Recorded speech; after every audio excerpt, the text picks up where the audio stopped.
No one expected what would happen next. It was a crisp autumn morning in New York City, the kind that teased the first chill of the season, but still invited you to lace up your sneakers and head out. The gym on the Upper East Side was buzzing with its usual crowd corporate executives blowing off steam before another high stakes day, influencers posing between reps, and trainers barking commands at their clients like drill sergeants on a battlefield. The sleek glass facade gleamed under the morning sun. The name EvoFit Performance Club emblazoned in bold silver letters above the revolving door. Inside, the scent of eucalyptus towels mixed with the faint hum of treadmills and clanking weights. And there she was, Tasha, a woman in her early 30s, chocolate-toned skin that glistened with health, dreadlocks pulled back in a high ponytail. Tasha moved with quiet confidence, a presence that commanded attention without needing to shout. She wasn't a regular here. Most faces at EvoFit were used to one another, accustomed to familiar egos and predictable routines. But Tasha was new. She had only moved to the city 6 months ago, after landing a senior software engineering position at a major tech firm. And though she had the credentials, the drive, and the intelligence to match anyone in that room, she carried a weight that wasn't measured in dumbbells, an awareness of how often people underestimated her. Today, she wore simple black leggings, a grey tank top that hugged her toned frame, and a pair of well-worn running shoes. No fancy labels, no designer water bottle. Just someone coming to work on herself. She stepped onto the treadmill.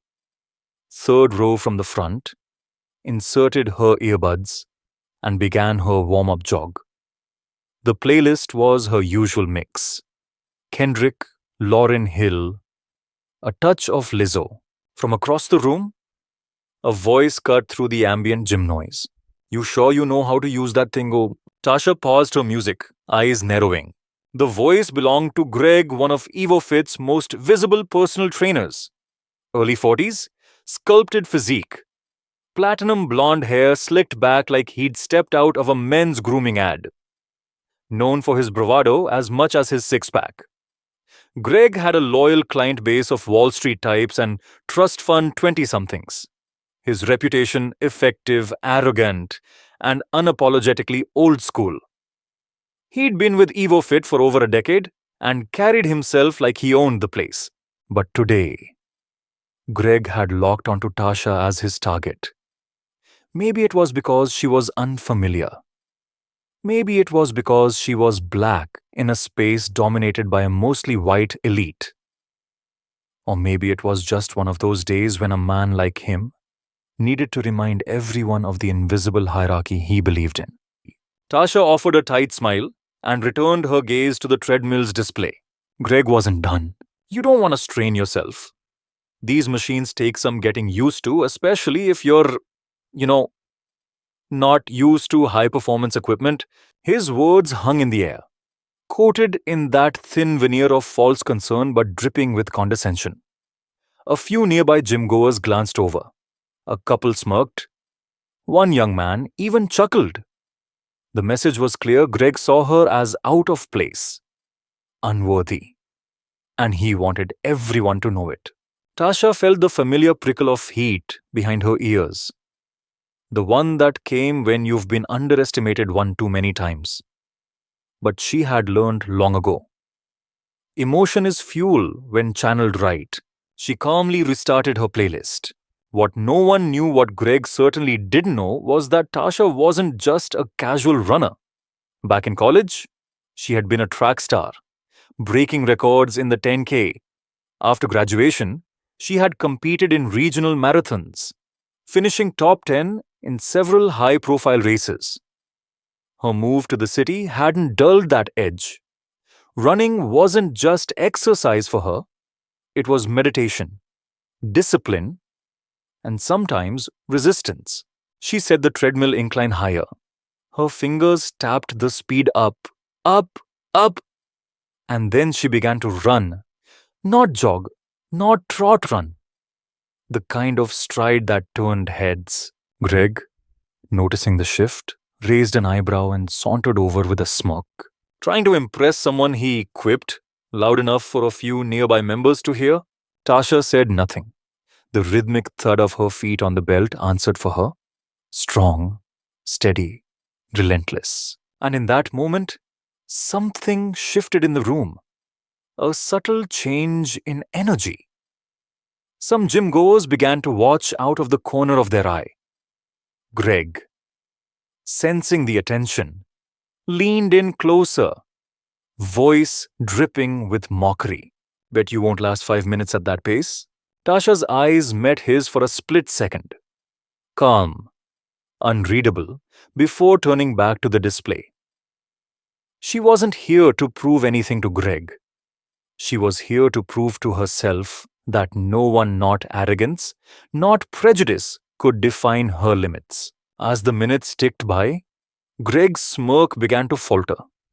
5 minutes, 10.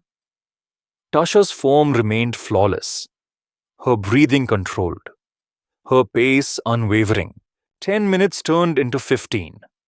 15 into 20. The murmur around the gym grew. What had started as a casual moment of mockery was morphing into something far more electric. The sleek machines and curated playlists seemed to fade into the background as more heads began to turn toward the third row treadmill.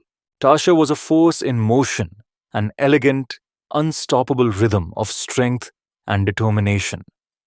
Her strides were long and even, her arms pumping with fluid precision. Beads of sweat glistened on her forehead but did not slow her.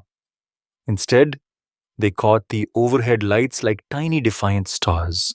Greg, meanwhile, stood with his arms crossed, the smirk now replaced with an uneasy twitch of his jaw. A few of his regular clients, muscle-bound men in branded tanks and perfectly manicured women with matching gym sets, began to whisper among themselves. This wasn't going according to script. And then, unable to contain himself, Greg barked out again, louder this time. Alright, hotshot, since you think you're so fast, let's see you go head to head. He gestured dramatically to the empty treadmill beside her, drawing the attention of nearly everyone on that floor. Some exchanged glances, sensing the confrontation escalating into spectacle. Others pulled out their phones, subtly hitting record. Tasha, without breaking stride, simply glanced at him. Cool, measured, no need for words. But Greg wasn't about to let it drop. He mounted the treadmill next to hers with an exaggerated flourish, theatrically adjusting his perfectly fingerless gloves. He set his machine's speed higher than most would dare attempt, and began sprinting. The belt whirred loudly under his pounding feet. It was now an unspoken challenge, one soaked in ego and the scent of testosterone. The gym's morning air crackled with it. A small crowd gathered, some openly watching now. Whispers rippled. Who is she? Is Greg actually serious? She's been running for, 20 minutes already. The contrast was stark. Greg was a study in forced bravado, his breathing sharp, his arms swinging aggressively. His face, initially smug, soon turned crimson with exertion. In contrast, Tasha remained composed, her rhythm unbroken, her breath controlled. The clock kept ticking. 5 minutes into their impromptu race, sweat poured down Greg's temples. His stride began to falter ever so slightly. His jaw clenched, his breaths now ragged. Tasha. Her eyes were forward, unwavering. A slight uptick in her speed, almost imperceptible, as though to remind him and everyone watching who truly controlled this moment. Greg's frustration began to seep through. In a breathless, strained voice, he spat out, "Gotta know your limits." Still, Tasha said nothing. Her body spoke for her, each stride a silent declaration. My limits are my own, not yours to define. A few of the regulars started murmuring louder now, some even offering quiet cheers of encouragement toward Tasha. The gym's atmosphere had shifted palpably. Where Greg had sought to belittle, the crowd was now rooting for the woman he'd targeted. 7 minutes, 8. Greg's form deteriorated visibly. His feet stumbled slightly on the belt. His hands grabbed at the sidebars for a moment, captured by more than one phone camera. And then suddenly he hit the emergency stop button.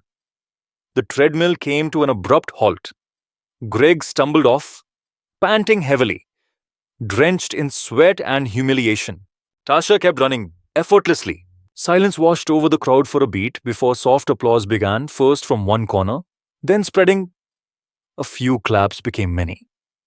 Someone called out, "Let's go, girl." Another voice added, "Show him how it's done." Greg, face flushed deep red, glared at the room, but couldn't regain his footing socially or physically. He grabbed his towel and stalked away, muttering under his breath. And Tasha, she finally slowed her pace, gradually bringing her run to a close after nearly 40 uninterrupted minutes. She wiped her brow, pulled out her earbuds, and glanced briefly at the small crowd still watching. With a nod and the faintest smile, she stepped off the treadmill and headed toward the locker room, graceful, unbothered, victorious. But this wasn't over, not yet. Words spread quickly in spaces like EvoFit, whispers turned into retellings. By that afternoon, the story of the treadmill smackdown had gone viral within the gym's private members-only app. Someone had even uploaded a short clip, Greg faltering and hitting the stop button while Tasha powered on. The views climbed rapidly, and Greg, his fragile ego, once bolstered by years of unchecked arrogance, was about to face a storm he hadn't anticipated. By the next morning, the entire gym was buzzing. The clip of Greg's not-so-glorious treadmill exit had already made the rounds not just among EvoFit members, but on social media too. Someone with a sizable following had reposted it on TikTok with the caption, "Arrogant trainer gets schooled by black queen on the treadmill." The comment section exploded. "She's a beast!" "Why do dudes always underestimate women, especially black women?" "Justice served on the cardio floor."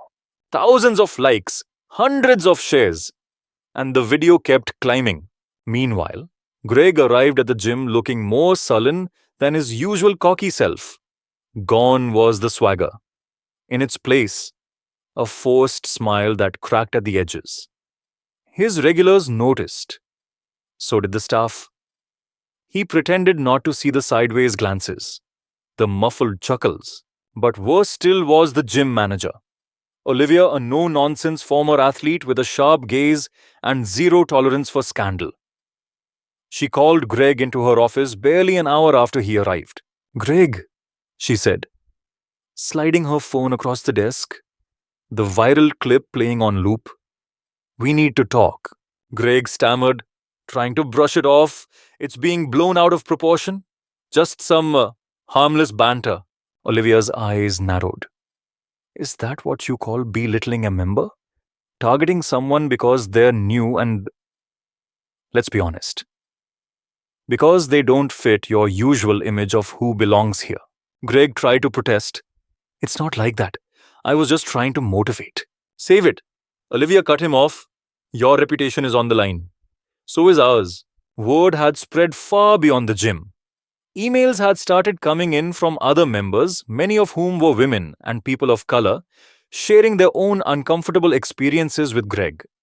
His history of subtle digs, patronizing comments, veiled put-downs, and Tasha. She wasn't even aware of the full fallout yet. After her run, she'd gone on with her day meetings, code reviews, lunch with colleagues. Running had been her meditation, her armor. But that evening, a friend texted her the clip with a single line. "Girl, you broke the internet." Tasha clicked the link, watched the video, her brows lifting in surprise. Then a soft laugh escaped her lips. Not out of spite, no, she wasn't petty like that, but out of recognition. The moment spoke to something deeper. How often had she been underestimated, second guessed, dismissed? And now here was proof for the world to see that skill and strength came in all forms. The next day, when she returned to Eve of It, the atmosphere was palpably different. Members nodded to her, some offering quiet fist bumps or words of encouragement. Even a few staffers smiled more warmly than before. But Greg was nowhere to be seen. Word was he'd taken personal time. Olivia approached her near the lockers. Hey, Tasha. Right. Tasha nodded. I just wanted to say we value you here. If you ever have concerns, my door is open. Appreciate that. Tasha replied simply. Later that week, a formal email went out from Eve of It management. We are committed to fostering a welcoming and inclusive environment for all members. Recent events have highlighted areas we must improve, and steps are being taken to ensure respect and professionalism at all times. The message was clear. The power dynamic had shifted, and Tasha, she kept running. Not for the likes, not for the applause, but because every stride reminded her no one else defines her worth. But as for Greg, his story wasn't quite finished. His bruised ego was festering. And sometimes when the privileged feel exposed, they double down. Plans were already turning in his mind, a desperate attempt to reclaim control. Days turned into a week, and the buzz at Eve of It Performance Club refused to die down. The clip of Tasha's quiet triumph kept circulating now, making its way into broader fitness communities online. Comments kept pouring in. Articles even started appearing on niche blogs and local news feeds. How one woman outran bias on a New York treadmill. Viral moment at NYC gym sparks conversations on race and fitness culture. Tasha, true to form, remained grounded. She wasn't chasing attention. Her runs remained steady, her playlist the same. Kendrick, Lauryn Hill, Lizzo, her rhythm, her power. But beneath the surface, a different rhythm was building. One of resentment. Greg sidelined, publicly humiliated. Watching his credibility slip through his fingers hadn't taken it well. He brooded. In his apartment, late at night, Greg scrolled through the comments, each one a new wound to his pride. Finally, someone put him in his place. This is what happens when bullies get called out. About time. His anger simmered. In his mind, he wasn't the villain, he was the victim of an overblown internet circus. And the more he stewed, the more a plan began to form. He'd show them, he'd show her. Greg returned to the gym the following Monday. No more smirks, no easy bravado. This time, his gaze was sharp, calculating. Word had spread that management was reviewing his position. But for now, he was still on the payroll. And so he waited biding his time until Tasha arrived for her usual morning run. When she did, the energy in the room shifted again. Heads turned, some smiled, some whispered. A few greeted her with warmth. Greg saw it all and it only fueled his determination. He approached as she stretched near the cardio area. Casual, calm. A smile that didn't quite reach his eyes. Hey, he said. Voice low but laced with a false friendliness. About the other day. I think things got taken the wrong way. No hard feelings? Yeah. Tasha glanced at him. Measured. Calm. I don't waste time on hard feelings, she replied, returning to her stretch. Greg's smile twitched, but he pushed on. Actually, he said, lowering his voice, I was thinking, you seem serious about your training. Maybe you could use some pointers. I could help you take it to the next level. It was bait, thinly veiled, an attempt to reassert control, to pull her under the same dynamic he had lorded over others for years. Tasha stood, looking him square in the eye. I'm good, she said simply. But thanks. She moved toward the treadmills, leaving him standing there off balance, frustrated. But Greg wasn't done.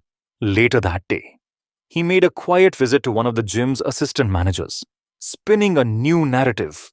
You know, he began, leaning in conspiratorially. I'm concerned about that new member. She's pushing herself too hard. Could be a liability. If something happens on one of those machines, he let the sentence trail off, heavy with implication. It was a calculated move, not an outright accusation, just enough to plant doubt, to stir concerns about safety, policy, liability, subtle, insidious. But what Greg hadn't counted on was that EvoFit was already on edge. The viral backlash, the influx of member feedback, Olivia and upper management were watching everything closely. And whispers of Greg's attempts to undermine Tasha soon reached the very ears he hadn't wanted. By Thursday, Olivia had seen enough. She called a private meeting with Tasha, with the gym's HR rep, and with herself. Tasha, Olivia began, her tone professional but warm. We've been made aware of certain concerns raised about your workouts. I want to be clear. We don't share those concerns. You've done nothing wrong. Tasha arched a brow. Then why am I here? Olivia nodded. Because it's come to our attention that someone may be attempting to discredit you behind the scenes. We won't stand for that. It was the first time Tasha felt the full weight of what was happening, not just casual bias, but an organized attempt to paint her as a problem. The HR rep spoke up.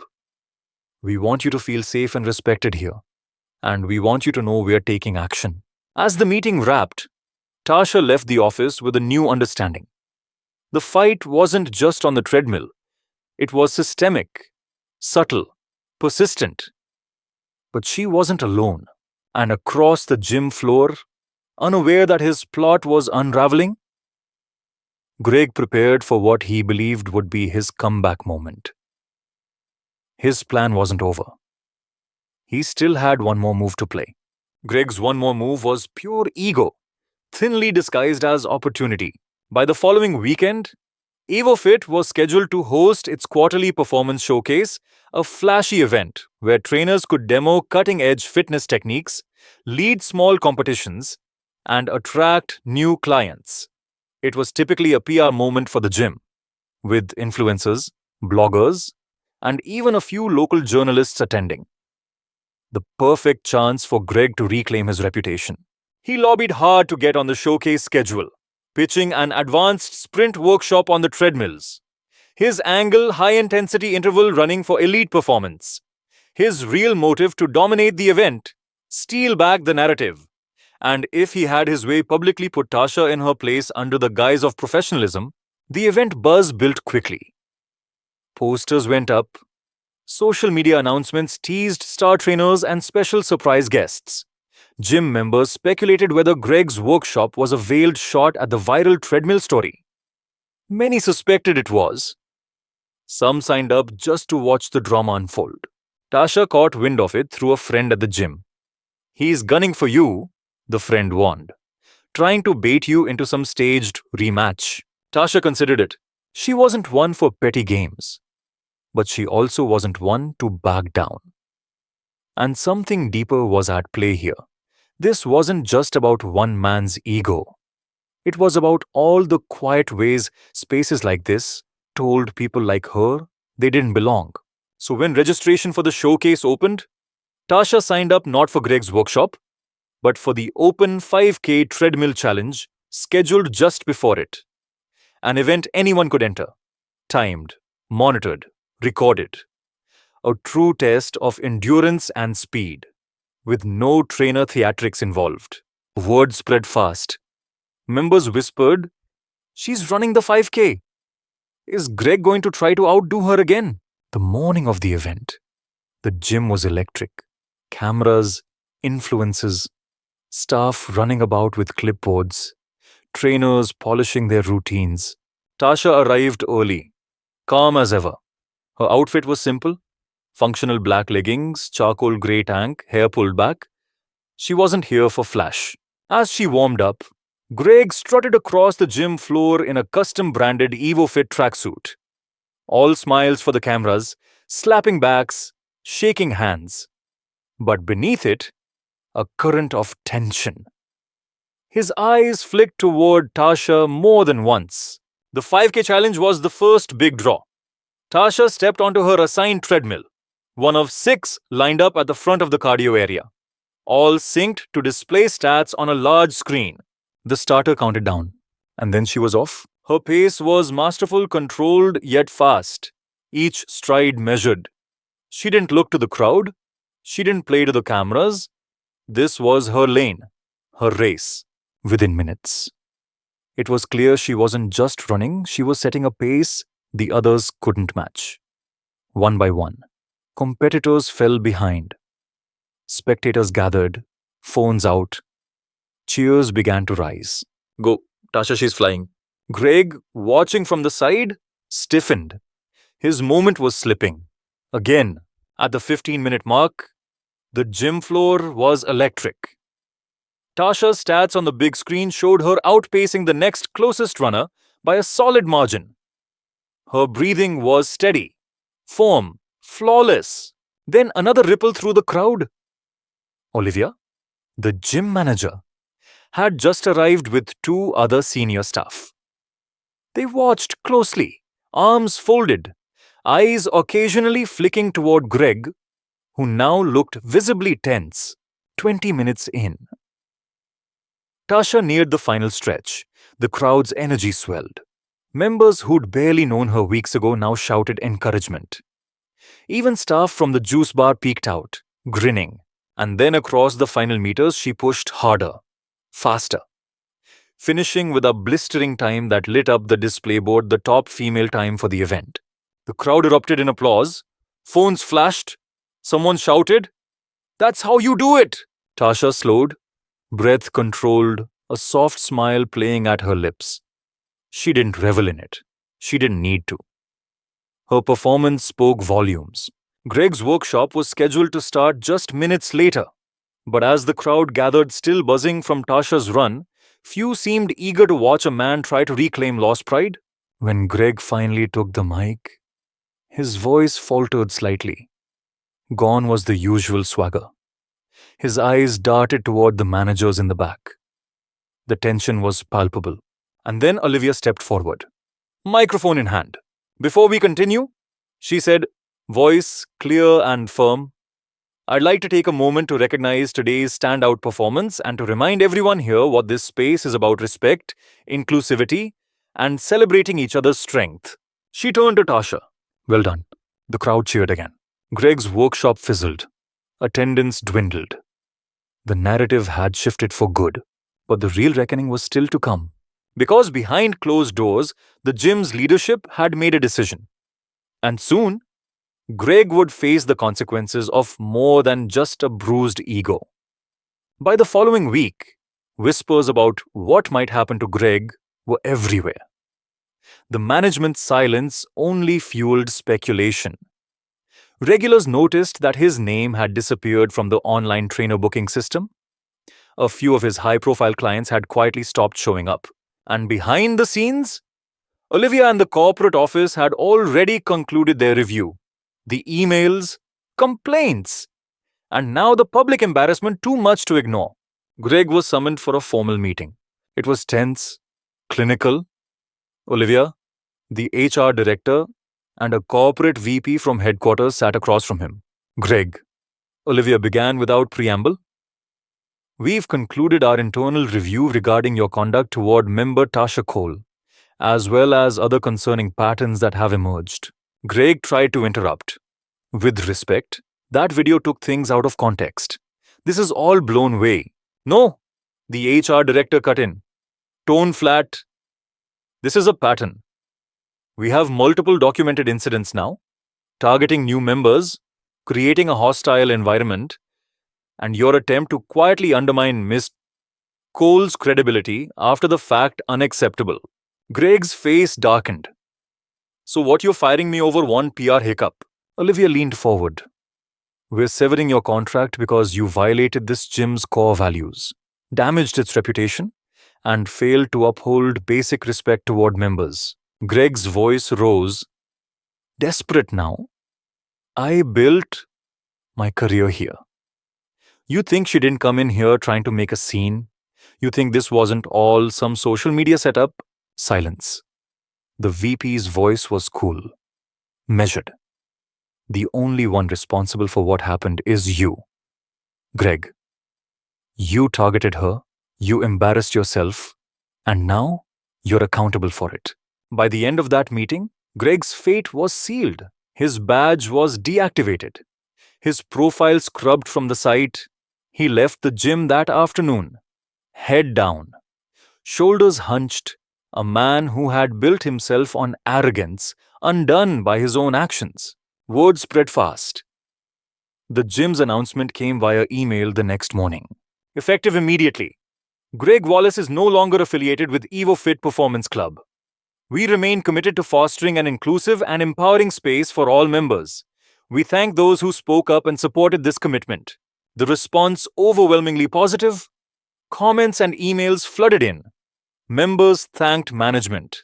Some even shared stories they hadn't dared voice before. And Tasha, she kept running. But this time, she wasn't alone in spirit. Every time she stepped onto the treadmill now, someone would nod, offer a smile, a quiet show of respect. Her quiet victory had become something larger. A shift in the gym's culture.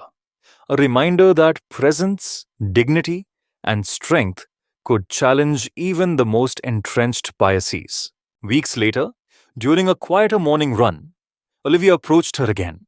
"You've changed this place," she said simply. Tasha glanced over, smiled soft. "Sometimes you just have to run your own race." And that race hers, and so many others, was far from over. Because justice isn't just the responsibility of the courts, it's something we all have to fight for. In the spaces we move through, in the moments we refuse to be diminished. So what about you? What challenge have you been holding back from? Because of fear or doubt? Whose voice have you let tell you what you can or can't do? Maybe today's the day you lace up, step forward, and run your own race. If this story inspired you, drop a comment below, share your experience, and don't forget to like, subscribe, and hit that bell for more stories of strength and justice. Because we're just getting started.